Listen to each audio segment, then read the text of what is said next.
आज हामी दैनिक प्रयोगमा बोल्नुपर्ने केही अङ्ग्रेजीका सेन्टेन्सेस सिक्नेछौँ। उहाँको नाम याद छ? Do you remember his name?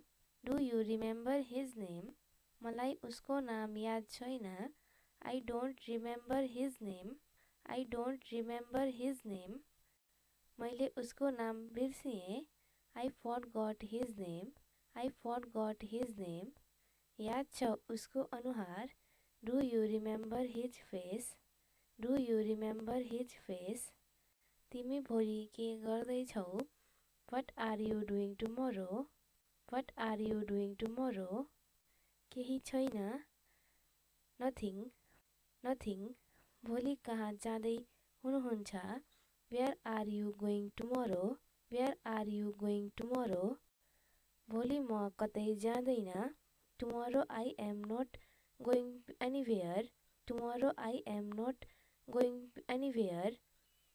भोलि काठमाडौँ जानुपर्छ। Tomorrow I will have to go to Kathmandu. Tomorrow I will have to go to Kathmandu. कसैले धकेल्यो? Who pushed you? Who pushed you? रघुले मलाई धक्यायो। Raghu pushed me. Raghu pushed me. तिमी मलाई चिन्छौ? Do you know me? Do you know me? म तिमीलाई चिन्छु। I know you. I know you. मलाई कसरी चिन्नुहुन्छ? How do you know me? How do you know me? मेरो भाइले मलाई तिम्रो बारेमा भने। My brother told me about you. My brother told me about you. के तिमी उसलाई चिन्छौ? Do you know her? Do you know her? म उसलाई चिन्छु।